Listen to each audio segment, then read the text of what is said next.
Eu vou colocar o seguinte, tá?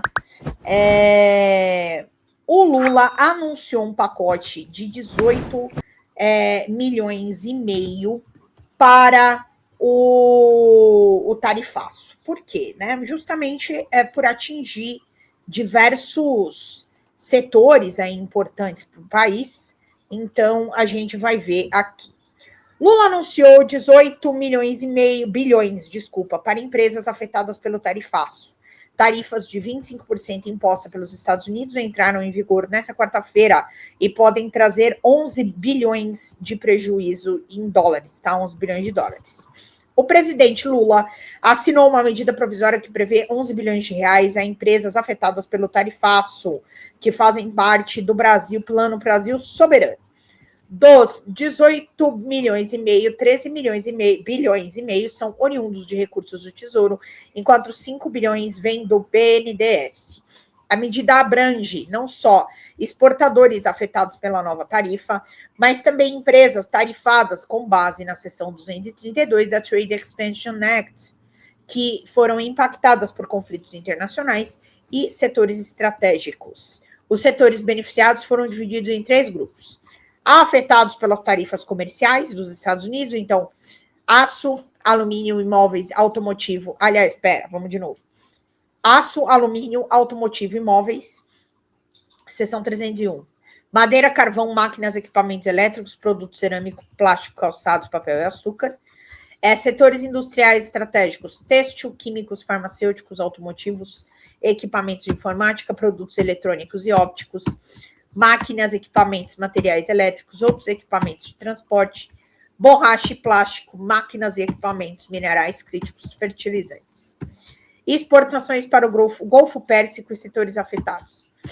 Arábia Saudita, Catar, Bahrein, Estados Unidos, Iraque, Irã, Kuwait e Omã. As taxas de juros para as operações variam de 3% a 9,8%. A medida provisória também prevê a criação de um comitê que vai definir as cotas de financiamento para cada um dos setores, tá? Então, aqui a gente tem a ajuda do governo nesse momento para dar uma segurada aí no tarifaço e não arrebentar com os setores atingidos. Bom, tem uma fala aqui do presidente Lula que é muito boa, e eu vou colocar para vocês aqui, para a gente depois. Eu tenho algumas bagaceirinhas aqui para a gente encerrar. Bora lá. Eu vi que a Tânia Mendes entrou. Tânia, uma boa noite. Eu estou em outra tela, mas eu vi que você entrou aqui com a gente. Que vem para bem. Na política, costuma-se dizer, toda vez que aparece uma crise, seja no campo da política, da economia ou na saúde, a sociedade sempre encontra um jeito de sair mais forte. Eu poderia mostrar, no campo da saúde, o SUS. O SUS, depois da Covid-19, saiu altamente fortalecido e reconhecido nesse país, como jamais tinha sido reconhecido.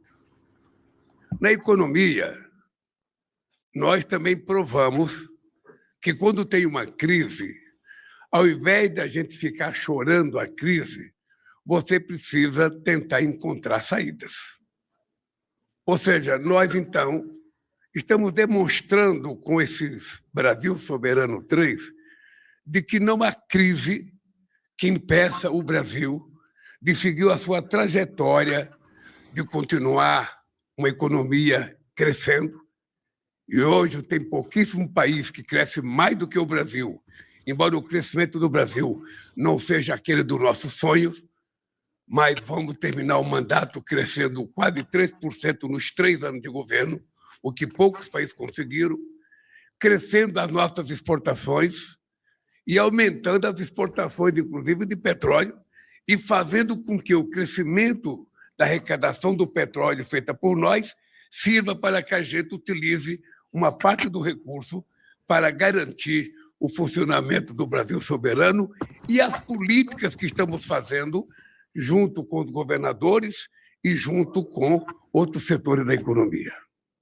Isso para dizer o seguinte: ninguém, mesmo a decisão abrupta do governo americano de achar que, fazendo a taxação que ele fez, sem comunicar ninguém, sem conversar com ninguém, que o mundo ia ruir, o que está acontecendo no mundo? As pessoas estão aprendendo a se mexer. As pessoas estão aprendendo a conversar com outras pessoas que pareciam que eles não sabiam conversar. As pessoas estão aprendendo a falar um outro idioma. As pessoas estão aprendendo que existem outras moedas, outros mercados, outras pessoas com vontade de comprar e outras pessoas com vontade de vender. Leda, eu amo coruja. Eu tenho coleçõezinhas de coruja. Eu sempre ganho corujinha das minhas amigas, tal. Eu tenho chaveiro. Eu tenho uma tatuagem de coruja bem grande aqui no braço. Eu amo coruja. Amo de paixão. Aí a Vera falando, eu prefiro olhar de coruja da Lindt do que olhar de Tandera. Pois é, o olhar de coruja, pelo menos, é um olhar curioso, né? É um olhar assim, um olhar atento. E assim, o resultado está apresentado Daniel, pelo um beijo! E apresentado pelo ministro Márcio Rosa, demonstra claramente que a gente tem condições de sair mais fortalecido dessa crise, porque a gente saiu da mesmice. Há 25 anos, a gente esperava um acordo Mercosul e União Europeia. E ele saiu porque tanto a União Europeia quanto o Mercosul precisavam dar um exemplo àqueles que são contra o multilateralismo de que a gente não vai ficar lamentando, sabe, o fato de alguém querer nos prejudicar com taxação. E procuramos outra saída. E assim, nós estamos encontrando mecanismos de negociação. Estamos discutindo com muitos países para que a gente possa suprir e até ganhar mais do que aquilo que a gente estava ganhando. Em política, em geopolítica, em economia, a única coisa que não vale é a gente achar que o mundo acabou. Nós temos que procurar saída. O Brasil é grande. O Brasil é respeitado. O Brasil tem credibilidade conquistada no mercado internacional. E eu disse outro dia e vou repetir aqui, ninguém vai ganhar do Brasil mentindo. Ninguém vai ganhar do Brasil mentindo. Nós estamos na mesa de negociação, propusemos na mesa de negociação, já mandamos vários documentos e várias propostas de negociação. Eu, pessoalmente, fui aos Estados Unidos, ficamos 3 horas discutindo negociação. O Márcio, o Alckmin, o Dario e o Haddad, quando era ministro, fizeram várias tentativas de negociar e a gente nunca encontrou reciprocidade na conversa. Isso vai aumentar o nosso antagonismo aos Estados Unidos? Não. Não vai, porque a gente não vai sair da mesa de negociação. Eles que digam que não querem negociar, porque nós estamos lá sentados na mesa, fazendo proposta toda vez, e desafiando eles provarem que eles tinham alguma razão de taxar o Brasil porque são deficitários conosco.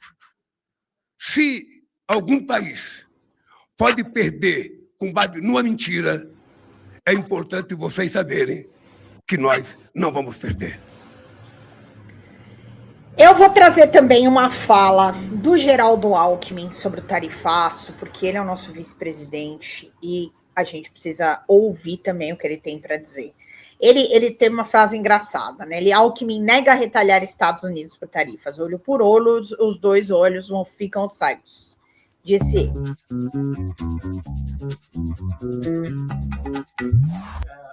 Os senhores trataram sobre isso na reunião? Olha, foi aprovada uma lei, a lei da reciprocidade, por unanimidade. Unanimidade. É um processo que tem um conjunto de etapas, passando por audiências públicas, enfim. A ideia não é retaliação, né? Não é retaliação. Diz que olho por olho, que pode acontecer dos dois ficarem cegos, né? Então, a reciprocidade é, olha, nós estamos sendo injustiçados e nós queremos corrigir isso. Nós temos instrumentos para fazê-lo, no momento oportuno, da forma adequada. Bom, e aí, depois dessa fala do Geraldo Alckmin, aqui eu quero trazer para vocês. Bom, o Brasil está trabalhando em cima do tarifaço, a gente sabe disso. E um negócio que o professor Trevisan falou é de que o Lula faz muito bem a maneira com que ele trata os Estados Unidos, né? O professor Trevisan, Leonardo Trevisan, ele esteve hoje no UOL, ele está vindo direto nos canais aqui para falar dessa questão internacional, né? E aí eu vou trazer o professor falando exatamente dessa questão aqui do Alckmin. Vamos lá. Não retrucar Trump. Olha, primeiro de tudo, não é? O que nós estamos fazendo é tirando água do moinho trumpista. Tudo que ele quer é a reciprocidade para mais escândalo, para mais conversa, para mais mídia, mais acenos ao seu eleitorado de força. O Brasil acerta inteiramente nisso. Né? O Brasil deixou muito claro na fala do vice-presidente Alckmin, na fala do presidente Lula, na posição do Itamaraty, né, que é o quadro seguinte: nós estamos favoráveis à negociação, nós queremos estar sentados na mesma mesa e conversar, sem cabeça baixa, sem perda de soberania. Me chamou muita atenção que nas discussões em que nós não vamos usar a lei de reciprocidade, nós Brasil, né, o Itamaraty, deixou bem claro que o PIX está fora de discussão. Aquilo que afeta diretamente, o que é negócio, nós sentamos e conversamos. Aquilo que afeta a nossa soberania não está em discussão. Eu acho que isso é um limite fixado que é bem claro. Esse limite foi usado por diferentes países fortes, foi usado pela União Europeia, foi usado pelo Japão, foi usado pela Coreia, foi usado pela própria China, na discussão com Trump. Né? Talvez, sabe, Fabíola, a gente tenha que fazer uma pergunta bem simples. Né? Porque o editorial do Financial Times de ontem dizia exatamente isso. Os Estados Unidos estavam com acordos fechados com muitos países, inclusive com o Brasil. Nós tínhamos chegado a um ponto de acordo com negociações. Ele abriu a 301 para uma discussão mais acelerada com determinados setores, mas os acordos existiam. Os acordos existiam com outros países, Japão, que vão ser taxados junto conosco. São 60 países. A pergunta concreta que nós temos que fazer é por quê? Por que Trump voltou à gritaria? Ele perdeu na Corte Suprema, né? E, de algum modo, ele sabe que não poderia fazer do jeito que está fazendo. Sabe, Fabíola, eu acho que a resposta, quando a gente olha para o tarifaço novo, não é conosco o problema, é com ele, é com Trump. O tarifaço é um aceno ao eleitor. Talvez a gente saiba pouco de quanto Trump sabe do verdadeiro sentido, do verdadeiro espírito do eleitor americano, inclusive do eleitor trumpista. Para a gente entender esse espírito, a gente precisa lembrar duas coisas. Primeiro, a gasolina, entre a primeira semana de março e a segunda semana de julho, subiu 60% nos Estados Unidos. Terceiro, segundo, as pesquisas consolidadas, ou seja, não é uma pesquisa, é o 358, o instituto que consolida as pesquisas, mostra declínio de novo nas pesquisas da semana passada dos eleitores trumpistas que continuam confiando no governo. Trump está propondo com tarifa, acenando com as tarifas, o discurso bem característico dele que o elegeu. Eu vou devolver para o americano que não tem um bom emprego, o emprego do pai dele, o emprego do avô dele, o emprego na indústria. Para isso, eu vou vetar a entrada de produtos e deixar isso prontinho para as fábricas estarem aqui. É mentira, todos nós sabemos. Não é nada disso que vai acontecer, não importa. Esse conto do vigário, para Trump, funciona na cabeça dele. Vamos ver se em 4 de novembro vai funcionar mesmo. Fala galera da Folha TV, não se esquece de se inscrever aqui no nosso canal para assistir programas como Folha Notícias Manhã, Folha Notícias Noite, o nosso Folha Entrevista e o nosso Barzinho das Meninas. Muitas coisas bacanas a gente acompanha por aqui e a gente precisa muito, muito do apoio de vocês para nosso trabalho jornalístico, investigativo, de curadoria de conteúdo, com vocês ajudando no nosso Pix, folhademocrata@gmail.com, ou mandando superchats, valeu demais, e os recursos financeiros, tornando-se membro do nosso canal, no nosso curso de jornalismo básico, para você ficar muito bem informado a respeito de tudo. Queridos e queridas, muito obrigado pela presença de todos vocês. Vida longa e próspera. Cuidem-se, cuidem dos seus, e não esquece de se inscrever aqui na Folha TV. Até mais!